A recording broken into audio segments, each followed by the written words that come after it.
आगे बढ़ते हैं। हरियाणा में जाट आंदोलन की चिंगारी फिर से भड़क उठी है। रोहतक में जाटों ने फिर से अनिश्चितकालीन धरना शुरू कर दिया है। एक बार फिर हुई हिंसा को ध्यान में रखते हुए इस बार सुरक्षा के खास इंतजाम किए गए हैं।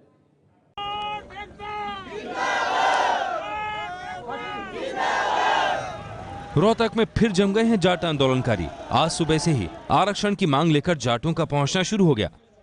जाट आंदोलनकारी अलग अलग गांव से इस तरह से ढोल मजीरे के साथ आ रहे हैं। ढोल मजीरा बजाते हुए जाट आंदोलनकारी धरने में शामिल होने के लिए आ रहे हैं। आप लोग कहां से हैं? कहां से हैं आप लोग? गुड़ान से। गुड़ान। पिछली बार जाट आंदोलन के दौरान 30 मौत हुई थी और जबरदस्त आगजनी हुई थी। मूरथल में तो जाट आंदोलन के दौरान ही हाईवे से महिलाओं को उठाकर गैंगरेप की बात भी सामने आई थी। आरोप जाट आंदोलनकारियों पर लगा था, जिसकी जांच चल रही है। इसलिए इस बार कड़ी सुरक्षा की गई है। हरियाणा के सभी जिलों में इस समय अलर्ट है। खासतौर से जो संवेदनशील जिले हैं वहां पर अर्धसैनिक बल भी गश्त कर रही है। यहाँ पे हम रूखी नाम की जगह पर हैं। सर, किस तरह से ये अलर्टनेस है और क्या कुछ आप लोग कर रहे हैं जाट आंदोलन को देखते हुए? सबसे बड़ा यही है कि लॉ एंड ऑर्डर मेंटेन रहे, कोई भी किसी तरह की घटना घटित ना हो। इतिहास को देखते हुए सारे चाक चौबंद हैं। प्रदर्शनकारी रोहतक से पानीपत के रास्ते में जसिया गांव के पास रोहतक सेक्टर 6 में धरने के लिए बैठे हैं। उनकी मुख्य मांग है जाटों को कानूनी रूप से आरक्षण दिया जाए। पिछले आंदोलन में मारे गए लोगों के परिजनों को सरकारी नौकरी दी जाए। पिछले आंदोलन के दौरान जिन लोगों पर केस दर्ज हुए उन्हें वापस लिया जाए। जिन जाटों की दुकानें जली उनको मुआवजा मिले। यहाँ पर सैकड़ों की संख्या में जाट आंदोलनकारी जुटे हैं और जाट न्याय धरना नाम से यहाँ पर धरना दे रहे हैं।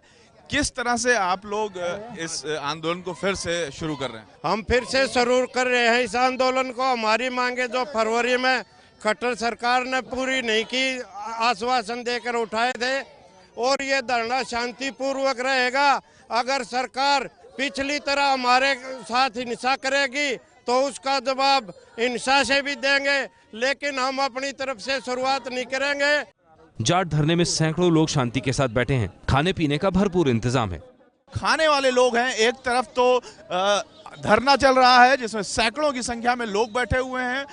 दूसरी ओर जो लोग खाने के लिए आ रहे हैं उनको बड़ी व्यवस्था के साथ भोजन दिया जा रहा है। यानी यहाँ पर उतनी व्यवस्था है जितनी कि लोग यहाँ पर मौजूद हैं। सभी लोगों को बारी बारी से खाना दिया जा रहा है, जिसमें हलवा और अन्य मीठी चीज़ें भी हैं।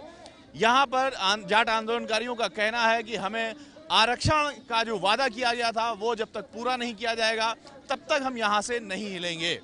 अखिल भारतीय जाट आरक्षण संघर्ष समिति की ओर से आयोजित इस धरने में अध्यक्ष यशपाल मलिक मौजूद नहीं है, क्योंकि उनकी गिरफ्तारी की संभावना जताई जा रही है। उत्तर प्रदेश में 11 फरवरी को पहले चरण के मतदान में पश्चिमी उत्तर प्रदेश की 73 सीटों पर चुनाव है, जहां जाटों का 17% वोट है। ऐसे में रोहतक में शुरू हो रहा जाट आरक्षण आंदोलन बीजेपी के लिए उत्तर प्रदेश के चुनाव में नुकसानदेह साबित हो सकता है। कैमरामैन राजेश के साथ रविकांत, एबीपी न्यूज, रोहतक।